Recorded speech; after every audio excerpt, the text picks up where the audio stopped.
চিনু ভাই, তুমি আজকাল এত চুপচাপ কেন? তোমার কি মন খারাপ? না ছোট ভাই, কেবল ভাবছিলাম ভূতটাকে মেরে ফেলার পর সব শান্ত হলেও যেন কিছু একটা ঠিক নেই। তুমি জানো, গত রাতেও পাহাড়ের দিকে একটা নীল আলো জ্বলতে দেখেছি। আমার মনে হয় ওখানে কিছু একটা আছে। কি বললে?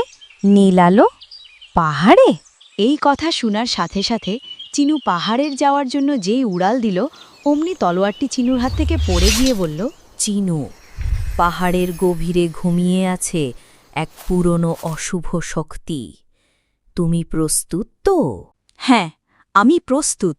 এই বনের সবাইকে বাঁচাতেই হবে আমার।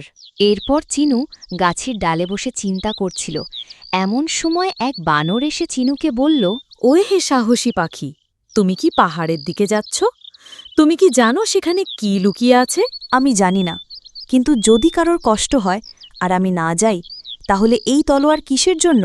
ওখানে ঘুমিয়ে আছে এক ভয়ঙ্কর পাথরের দৈত্য, যাকে কেউ জাগাতে চায় না। তবুও আমি যাব। আমার দায়িত্ব থেকে আমি পিছু হটতে পারি না। তাহলে আমি তোমার পাশে থাকব। শুধু তলোয়ারের শক্তি নয়, বন্ধুত্বেও শক্তি আছে। শুনতে পেলে ওই শব্দটা? ওটা কোনো পশু না, ওটা ভয়ঙ্কর এক দানবের গর্জন। তুমি চাইলে ফিরে যেতে পারো, কিন্তু যাদের কেউ নেই তাদের পাশে আমাকে থাকতেই হবে। এদিকে পাথরের দানব গর্জে উঠে বলল, কে আমার ঘুম ভাঙালো? কে সাহস দেখালো আমার সামনে দাঁড়ানোর? আমি চিনু, আমি সেই পাখি যে তর মতো আরেকটা দানবকে মেরেছিলাম। এরপর বানর বলল, চিনু, দানবের মাথায় যে নীল পাথরটি দেখছ, এটাই দানবের শক্তির উৎস। এখানে আঘাত করো। এরপর চিনু দানবটিকে তলোয়ার দিয়ে আঘাত করে, আর দানব বলে ওঠে, না,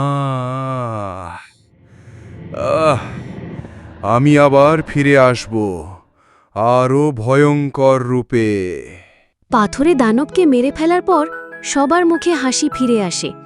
এরপর আবার তলোয়ার বলে ওঠে, চিনু, তুমি আজ এক নতুন শত্রুকে হারিয়েছ, কিন্তু সামনে অপেক্ষা করছে এক জাদুর নদী, যেখানে সময়ও ঘুমিয়ে থাকে। ভিডিওটিতে 100 লাইক হলে এর তৃতীয় পর্ব দেয়া হবে।